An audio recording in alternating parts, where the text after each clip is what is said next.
दोस्तों नमस्कार, शुभ प्रभात, जय माता की। कैसे हैं आप? उम्मीद करती हूँ आप जहाँ भी हैं कुशल मंगल हैं और कथाओं और कहानियों का खूब आनंद ले रहे हैं। दोस्तों, जैसा कि हम व्रत और कथाओं की कड़ी में आगे बढ़ रहे हैं, वैसे ही आज हम बात करेंगे पवित्र 51 शक्तिपीठों के बारे में, उनकी कथा के बारे में। माँ के हर शक्तिपीठ का अपना महत्व है, क्योंकि ये माँ के शरीर के अंग हैं। क्या आप जानते हैं इन शक्तिपीठों के पीछे की कथा क्या है और इनसे माँ के स्वरूपों का क्या जुड़ाव है? आइए जानें माँ के इन धार्मिक स्थलों की कथा और उनका महत्व। माँ दुर्गा के 9 स्वरूपों के बारे में हर कोई जानता है और नवरात्रि में माँ के इन्हीं रूपों की आराधना की जाती है। हिंदू धर्म में नवदुर्गा पूजन के समय ही माँ के मंदिरों में भी भक्तों का तांता लगता है और उनमें भी माँ के शक्तिपीठों का महत्व अलग ही माना जाता है। पवित्र शक्तिपीठ पूरे भारत के साथ साथ अलग अलग स्थानों पर स्थापित हैं। देवी पुराण में 51 शक्तिपीठों का वर्णन है, तो देवी भागवत में 108 और देवी गीता के में 72 शक्तिपीठों का वर्णन मिलता है। वही तंत्र चूड़ामणि में 52 शक्तिपीठ बताए गए हैं। देवी पुराण के मुताबिक ऐसा माना जाता है कि 51 शक्तिपीठों में से कुछ विदेश में भी स्थापित हैं। भारत में 42, पाकिस्तान में 1, बांग्लादेश में 4, श्रीलंका में 1, तिब्बत में 1 तथा नेपाल में 2 शक्तिपीठ है। अब हम बात करते हैं शक्तिपीठ के पौराणिक कथा के बारे में। माँ के 51 शक्तिपीठों की एक पौराणिक कथा के अनुसार राजा प्रजापति दक्ष की पुत्री के रूप में माता दुर्गा ने सती के रूप में जन्म लिया था और भगवान शिव से उनका विवाह हुआ था। एक बार मुनियों के एक समूह ने यज्ञ आयोजित किया। यज्ञ में सभी देवताओं को बुलाया गया था।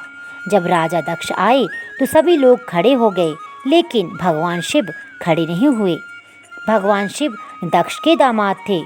ये देखकर राजा दक्ष बेहद क्रोधित हुए। अपने इस अपमान का बदला लेने के लिए सती के पिता राजा प्रजापति दक्ष ने एक यज्ञ का आयोजन किया। उस यज्ञ में ब्रह्मा, विष्णु, इंद्र और अन्य देवी देवताओं को आमंत्रित किया, लेकिन उन्होंने जानबूझकर अपने जमाता भगवान शिव को इस यज्ञ का निमंत्रण नहीं भेजा। भगवान शिव की इस यज्ञ में शामिल और जब नारद जी ने सती को पता चला कि उनके पिता के यहाँ यज्ञ हो रहा है, लेकिन उन्हें निमंत्रित नहीं किया गया, ये जानकर वे क्रोधित हो उठी। नारद ने उन्हें सलाह दी कि पिता के यहाँ जाने के लिए बुलावे की जरूरत नहीं होती। जब सती अपने पिता के घर जाने लगी तब भगवान शिव ने उन्हें समझाया, लेकिन वे नहीं मानी, तो प्रभु ने स्वयं जाने से इनकार कर दिया। शंकर जी के रोकने पर भी जिद पर सती यज्ञ में शामिल होने चली गई। यज्ञ स्थल पर सती ने अपने पिता दक्ष से शंकर जी को आमंत्रित न करने का कारण पूछा, तो पिता ने उग्र विरोध प्रकट किया। इस पर दक्ष भगवान शंकर के बारे में सती के सामने ही अपमानजनक बातें करने लगे। इस अपमान से पीड़ित सती ने यज्ञ कुंड में कूदकर अपनी प्राण आहुति दे दी। भगवान शंकर को जब ये पता चला तो क्रोध से उनका तीसरा नेत्र खुल गया। ब्रह्मांड में प्रलय व हाहाकार मच गया। शिव जी के आदेश पर वीरभद्र ने दक्ष का सिर काट दिया और अन्य देवताओं को शिव निंदा सुनने की भी सजा दी। भगवान शंकर ने यज्ञ कुंड से सती के पार्थिव शरीर को निकाल कंधे पर उठा लिया और दुखी होकर सारे भूमंडल में घूमने लगे।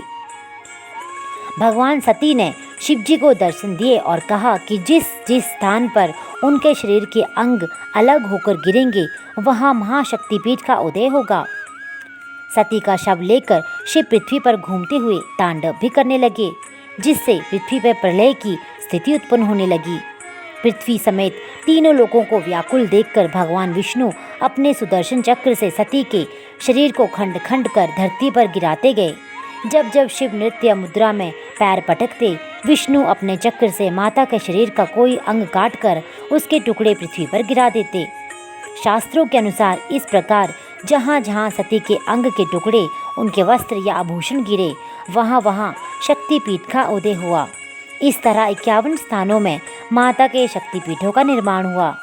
अगले जन्म में सती ने राजा हिमालय के घर पार्वती के रूप में जन्म लिया और घोर तपस्या कर शिव को पुनः पति के रूप में प्राप्त किया। तो ये थी 51 शक्तिपीठों की कथा। दोस्तों, आपको ये कथाएं अगर अच्छी लग रही हैं, अगर आप और भी कथाएं सुनना चाहते हैं, तो इसके लिए आपको करना पड़ेगा मेरे चैनल को लाइक, सब्सक्राइब और इसको और आगे बढ़ाने के लिए अपने दोस्तों के साथ कीजिए शेयर।